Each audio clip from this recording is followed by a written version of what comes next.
Hello and welcome to Afterlife Topics and Metaphysics. This is Cyrus. Had to do some running around the last couple days, hadn't been able to put any videos up, but I'm settled back in again. This time I'm back once again in Philippines. It seems I always end up back in Philippines, but there's a lot of perks here besides the internet, which is almost unusable during the daytime, which basically means like the work I do is allocated now to nighttime here, which I think is like the morning in USA. So that's a plus at least that, if you see me on the groups or on the comments, most likely it will be a reasonable time zone, but I have to stay awake to be able to do that work because during the daytime the Wi-Fi is just like almost unusable. Like I would take a 56K connection 20 years ago over this. Then it speeds up again, once everybody's asleep. Just a lack of infrastructure for telecommunications in this part of the Philippines, I think. But anyway, with that out of the way, in this video, I want to talk about how a viral pandemic is probably not going to wipe out the planet. The same can be said about other apocalypse events, whether that be like a meteorite hitting or nuclear warfare, things like that. So I'll bring up a few points about that, just my opinion. I might be terribly wrong and maybe we'll all die, I don't know.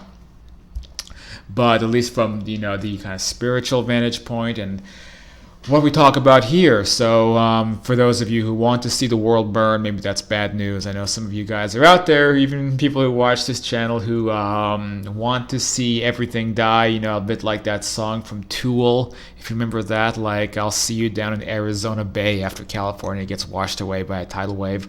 I know some of you guys have those thoughts, but I pretty sure it's not going to happen. So all right, so let's begin. But first, of course, please hit that subscribe button if you like these topics. Like the video, share the video if you think this is interesting. You want more people to hear about these ideas. It's kind of an uphill battle against YouTube, which does not promote this channel. Kind of like a perpetual shadow ban in effect, So the only way people will ever watch this channel is if people share the video or talk about it or leave comments. Sometimes helps as well. So, okay. So to continue. So from a quote kind of spiritual perspective, I'm not that worried about this COVID-19 thing that's happening, even though I think it's going to be a huge hassle and especially cause economic problems. Well, first of all, just from a purely factual basis, I'm very skeptical of some of these alarmist claims because right now there was 2,000 people infected in South Korea and something like 12 people of that 2,000 are dead. 700 plus people infected on that cruise ship, and I think 4 people died. So we hear some claims that are very worrisome, but I think a lot of that has to do with countries misreporting the accurate number of people infected. Because many people get infected by this, they don't go to the hospital. So the actual number of infections tends to be much lower, while the number of death rates seems to be much higher.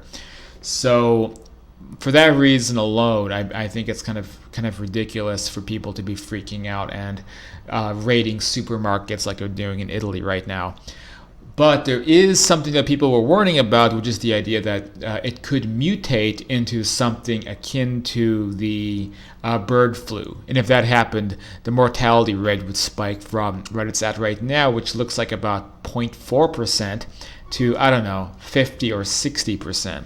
Bird flu is akin to Ebola virus, and it would just sweep through and wipe out entire countries very, very quickly. If there was like a transmissible version of it that was similar to this virus, and that's a big what if scenario, but it is what the doomsday preppers are talking about, and I'm going to talk about why I don't think that's going to happen. Same thing with getting hit by a meteorite. So when it comes to higher spiritual forces or just even higher scientific forces, which we'll talk about, we're really looking at 3 different sources of information, or 3 different areas that would save our asses and prevent humanity from getting wiped out.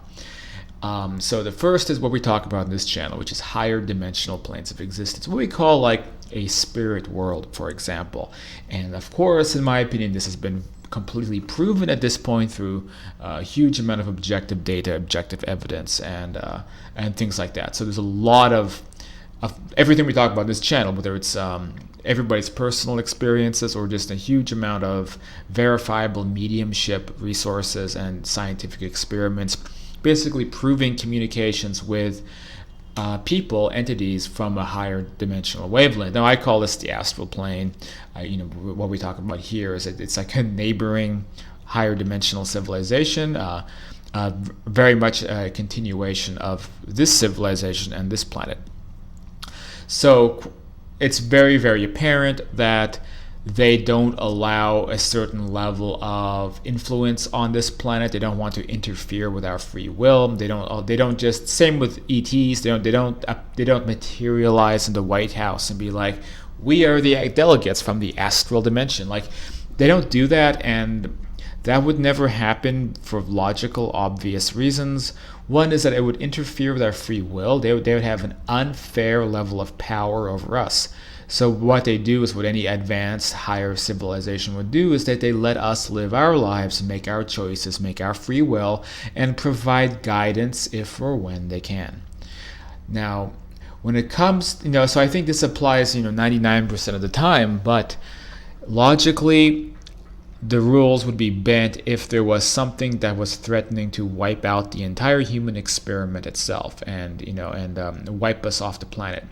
And I think it's very likely that they would, at that point in time, decide to intervene. In this case, let's say not allowing a virus to mutate into a planet killer, not allowing a planet-killing asteroid to come and collide with the planet, or any other number of apocalypse scenarios. So just logically, if this higher dimensional civilization existed, they wouldn't let those things happen to us. And now the same exact point can be made about ETs. Now, I am just about as certain of ET existence as I am the afterlife. Again, it's highly verifiable. We have people going out in these CE5 contact trips and encountering ETs. We have an incredible amount of testimonials and resources. And I know some of you all don't like Stephen Greer's work, but I mean, he has hundreds of whistleblowers who are basically on his team to verify that the government's work with these higher intelligences. Are all of them completely benevolent? I don't think so. But I think a vast majority of them are, and it's the same thing. So they're not going to interfere with our free will, but just like we're not going to allow, or at least we'll try to prevent an ecological disaster from wiping out an entire species, they're not going to allow an ecological disaster to wipe out our species. I don't think.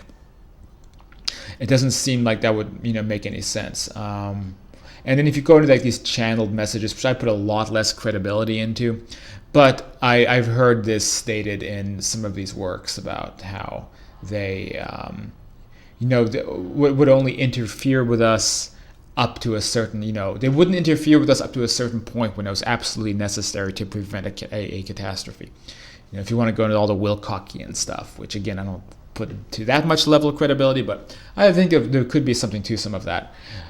The kind of, I call it Wilcockian, but David Wilcock and many sub branches of these communities of people who claim to have worked with or interacted with ETs, and there's a pretty big community of these people.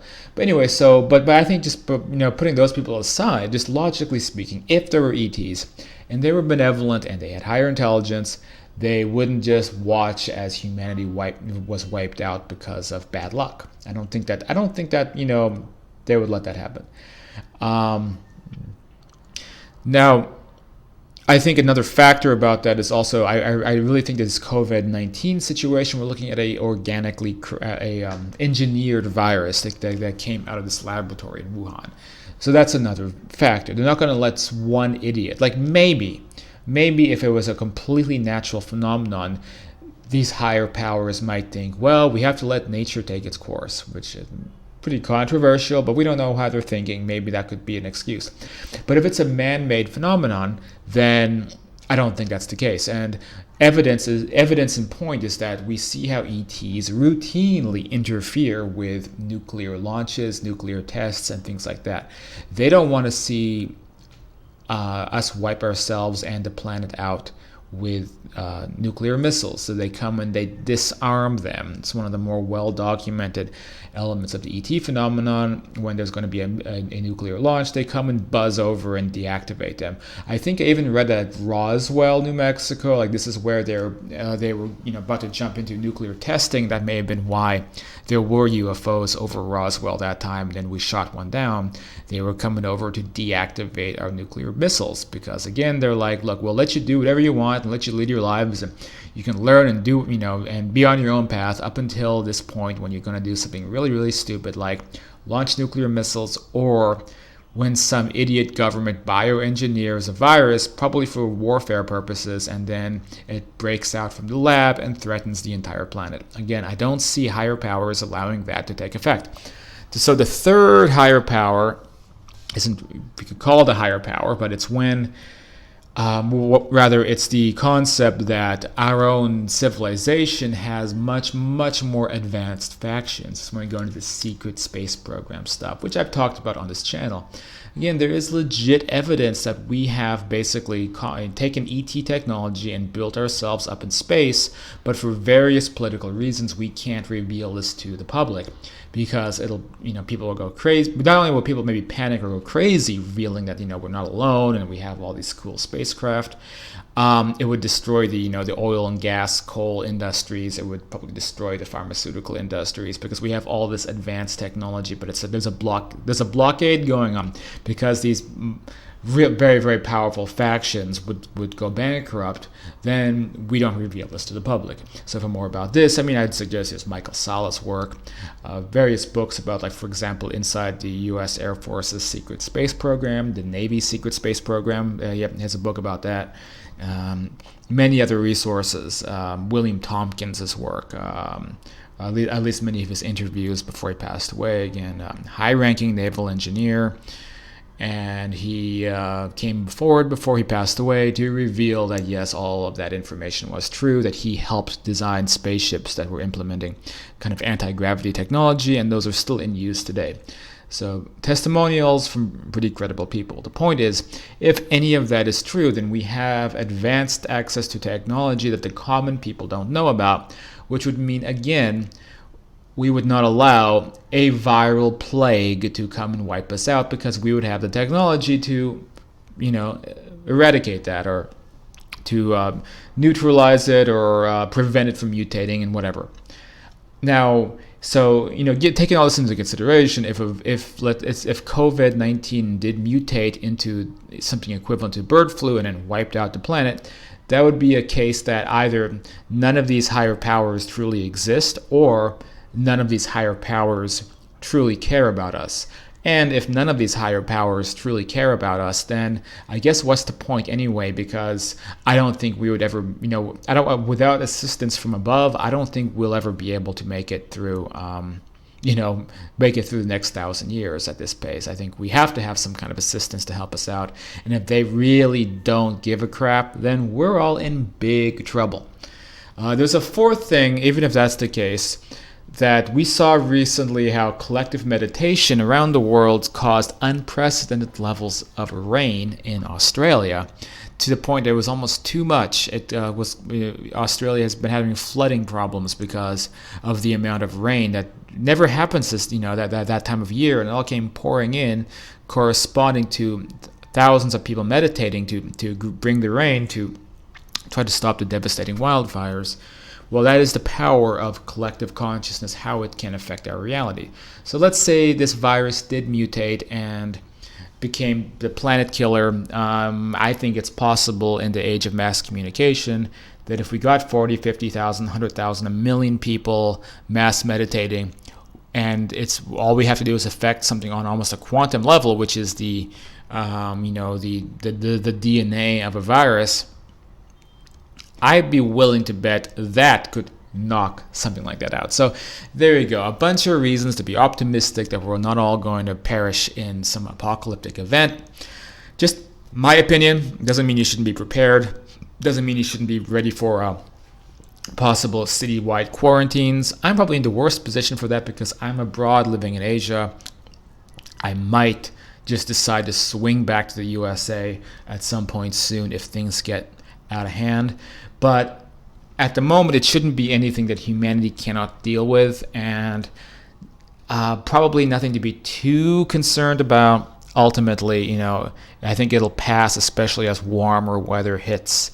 It's going to be a seasonal type of thing. So once we get into the summer months, probably will be okay. But in the meantime, yes, it could cause big inconveniences, and getting sick is just a big inconvenience. Currently, the way that it is, if you're looking at that like half a percentage point of fatality rate, which is still bad, but it means for most of us, it means like taking a month off work. And if that does happen to you, taking a month off is not bad because you can use that time to create more freedom for yourself, find ways to, I don't know, make money online, or plan things out in your life. Sometimes taking a month off can be a huge blessing. I've had flus in the past where it's like I took like 3 weeks off because I just wasn't well, and then in that 3 weeks I was like super productive. Like I'm there coughing and sneezing and full of fevers and body aches, and like I'm writing a book and I'm doing all this stuff. And so I really, some of those like long periods of no work from sicknesses have been huge opportunities for me. Anyway, so all that stuff that you can fill your brain with. Hope this helped. If you like this kind of work and what I talk about, head to afterlifetopics.com. Pick up a book like Understanding Life After DEATH, The Afterlife and Beyond. Or you can get involved on the Facebook group or become a patron and join me and work with me, do some coaching with me if you want more information about my opinions and views about the great beyond, or how to initiate out-of-body experiences and connect with loved ones. That's something I help people with. So contact me on the email on the bottom left side of the screen. Thanks for watching. Back to struggling with the sketchy internet, but with any luck, I'll be able to somehow find a way to upload this and get it on YouTube. All right, talk to you guys soon.